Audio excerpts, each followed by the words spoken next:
terbaik. Saya ambil dua-duanya. Optik Melawai, when you expect the very best. Anda kembali di Anyu Sore bersama saya Diandra Mukni. Pemirsa, bek Timnas U23 Indonesia Muhammad Ferrari berambisi menjuarai Piala AFF U23 2025. Ia ingin membayar kegagalan skuad muda Garuda pada ajang serupa edisi sebelumnya.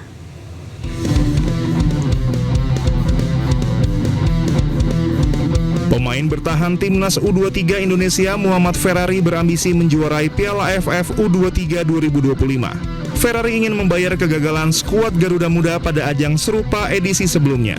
Pada Piala AFF U23 2023, Indonesia gagal menjadi kampiun.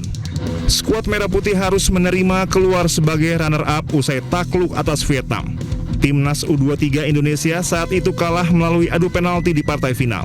Ferrari mengaku tak sabar untuk turun membela Timnas Indonesia di Piala AFF U23.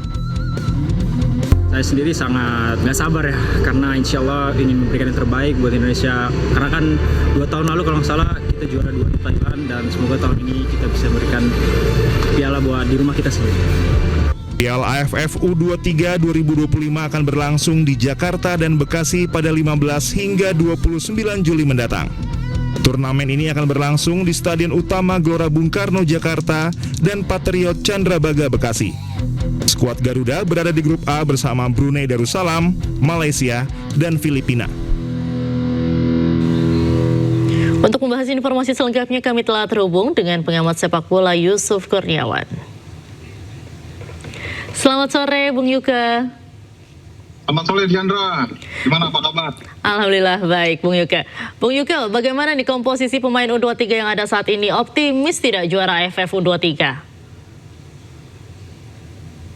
Ya, saya kira skuad U23 saat ini sangat syarat dengan pengalaman ya, karena sebagian besar dari mereka ini merupakan pemain-pemain senior juga, seperti Ferrari misalnya, kemudian Hoki Caraka, ada Cahaya Supriyadi juga, ada Arkan Fikri juga, yang ketika kemarin di Piala AFF Senior 2024 kemarin kan mereka juga main ya. Jadi secara pengalaman tim ini lebih matang gitu ya. Terus juga pemain-pemainnya memang dalam usia emas mereka. Performa mereka di kompetisi domestik juga sangat luar biasa, selalu mendapatkan tempat utama. Jadi saya kira dari sisi kualitas materi yang ada ini sangat mumpuni lah ya kalau tim ini ditargetkan untuk menjadi juara gitu. Baik, Bung Yuka, PSSI ini kan hanya menyertakan satu pemain naturalisasi yaitu Jan Revens. Tanggapan Anda seperti apa? Ya, saya kira itu keputusan yang sangat bijak ya, mengingat bahwa ini kan bukan dalam kalender FIFA Matchday ya, jadi sulit sekali untuk membawa pemain-pemain yang lain yang mungkin secara usia masih bisa diikut sertakan seperti Justin Hubner ataupun Ivar Jenner, tapi kan ini kan kalender bukan kalender FIFA, jadi akan sulit untuk bisa dilepas, dan kebetulan yang available ya Jens Reven. Saya kira ini promosi yang bagus ya untuk Jens Reven, karena walaupun usianya masih 20 tahun tapi kualitasnya saya kira sudah bisa bersaing dan banyak bisa berkontribusi lah ya untuk timnas U23 ini. Dari segi kepelatihan sendiri, bagaimana nih Bung Yuka melihat atau menilai kolaborasi antara Gerald Van den Berg dan juga Simon Tahamata di timnas U23? Ya, memang sedikit terus terang saya sedikit belum yakin ya sejujurnya, karena kan mereka udah lama juga nggak megang tim ya sebagai pelatih kepala gitu ya. Kalau dari sisi kebintangan ataupun juga reputasi tidak ada yang meragukan lah kapasitas dari seorang Gerard van den Berg ya, yang dulu bersama timnas Belanda juga pernah di Ajax, terus di PSV juga beberapa kali juara Liga Champions dan juga Piala Eropa juga. Kemudian Simon Tahamata juga concernnya, passionnya dengan pembinaan usia muda juga sangat baik, tidak ada yang meragukan itu.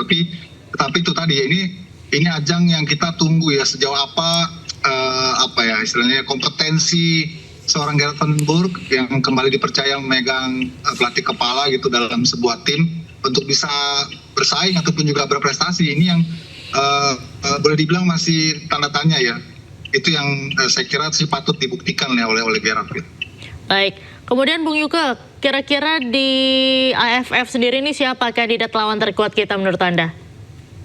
Iya, yang paling dekat dan aktual kan memang Malaysia ya, karena kita satu grup sama Malaysia.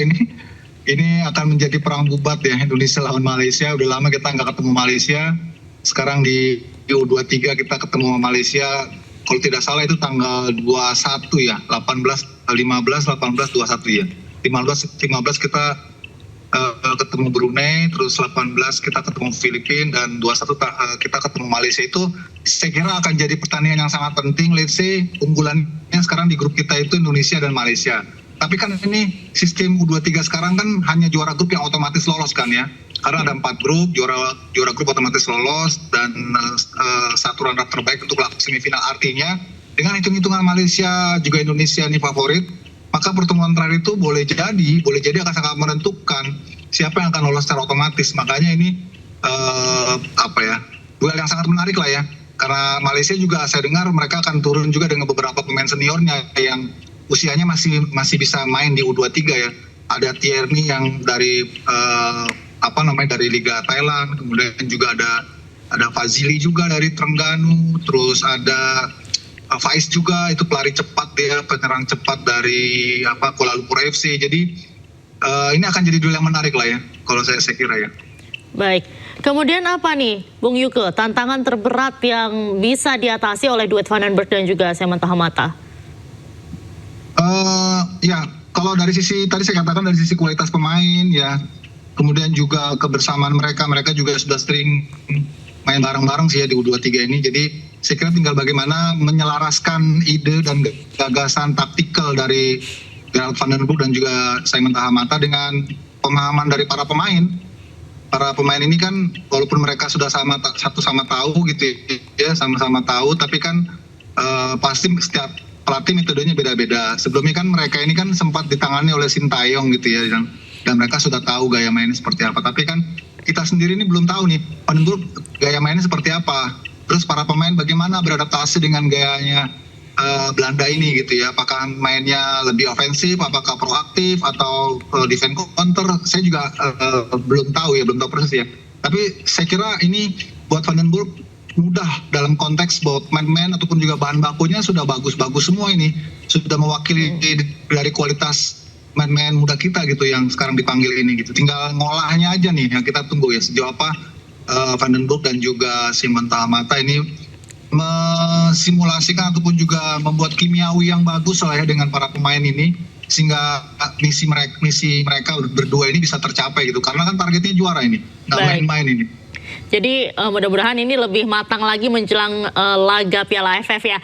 Bung Yuke, terima kasih banyak sudah bergabung dengan News sore hari ini. Salam sehat selalu, salam sepak bola Bung Yuke. Salam sehat, salam sepak bola Diandra, selamat sore. Pemirsa, jelang laga Piala AFF, Ketua Umum PSSI Erick Thohir mendatangi pemusatan latihan dan menyemangati punggawa Timnas Indonesia U23. Sementara itu pelatih Timnas U23 Gerald Vandenberg akan memaksimalkan pemain lokal.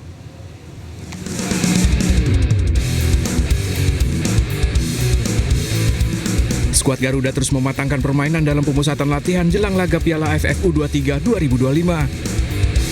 Pemusatan latihan telah digelar sejak 20 Juni lalu hingga 14 Juli mendatang. Sepekan pemusatan latihan, Ketua PSSI Erick Thohir sempat mendatangi para pemain yang tengah berlatih di Jakarta. Dalam momen ini Erick Thohir sempat terkejut kembali melihat keberadaan Muhammad Ferrari dalam skuad Garuda Muda. Erick Thohir merasa heran karena Ferrari seperti ada di setiap pemusatan latihan, baik di tim senior maupun kelompok usia.